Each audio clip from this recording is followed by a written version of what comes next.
कृष्ण के भक्तों में या यूं कहें कि बिहारी जी के भक्तों में एक कथा बहुत प्रचलित है। एक गरीब ब्राह्मण बांके बिहारी जी का भक्त था। वह सुबह शाम बांके बिहारी की पूजा किया करता था। एक बार उसने किसी महाजन से कुछ रुपए उधार लिए। हर महीने वह थोड़ा थोड़ा करके कर्ज चुकाने की कोशिश कर रहा था। उसने लगभग सारा कर्ज चुका दिया था। केवल एक आखिरी किश्त बाकी बची थी। आखिरी किश्त से पहले महाजन ने उसे अदालती नोटिस भिजवा दिया कि उधार बकाया है और पूरी रकम ब्याज सहित वापस करो। ब्राह्मण बहुत परेशान हो गया। महाजन के पास जाकर उसने बहुत सफाई दी, पर कोई असर नहीं हुआ। मामला कोर्ट में पहुंचा। कोर्ट में भी ब्राह्मण ने जज से वही बात कही कि मैंने सारा पैसा चुका दिया है, परंतु बिना किसी सबूत के कोई मानने को तैयार ही नहीं था कि ब्राह्मण ने सारा पैसा चुका दिया है। जज ने पूछा, कोई गवाह है जिसके सामने तुमने महाजन को पैसे दिए थे? पहले तो उसने मना कर दिया, परंतु फिर कुछ सोचकर उसने बिहारी जी मंदिर का पता बता दिया। अदालत ने मंदिर का पता नोट करा दिया। अदालत की ओर से मंदिर के पते पर सम्मन जारी कर दिया गया। वह नोटिस बिहारी जी के सामने रख दिया गया।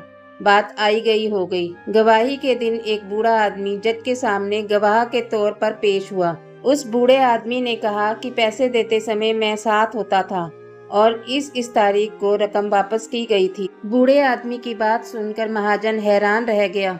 उसने जज से कहा कि पैसों का लेन देन इस बूढ़े आदमी के सामने बिल्कुल भी नहीं हुआ है। जज ने सेठ का बही खाता देखा तो गवाही सही निकली। रकम दर्ज थी, पर नाम फर्जी डाला गया था। जज ने ब्राह्मण को निर्दोष करार दिया, लेकिन उसके मन में यह उथल पुथल मची रही कि आखिर यह गवाह था कौन। उसने ब्राह्मण से उस गवाह के बारे में पूछा। ब्राह्मण ने बताया कि बिहारी जी के सिवा कौन हो सकता है। ब्राह्मण की बात ने जज को इतना विभोर कर दिया कि वह इस्तीफा देकर घर परिवार छोड़कर फकीर बन गया। कहते हैं कि वही न्यायाधीश बहुत साल बाद पागल बाबा के नाम से वृंदावन लौट कर आया। यह एक सच्ची घटना है।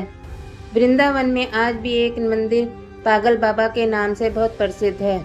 बिहारी जी की इस गवाही ने जज को इतना प्रभावित किया कि वह बिहारी जी की भक्ति में ही रमकर रह गए।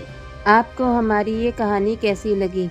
यदि आपको हमारी ये कहानी अच्छी लगी हो तो लाइक का बटन प्रेस कर देना और ऐसी ही अच्छी कहानी सुनने के लिए हमारे चैनल को सब्सक्राइब कर देना।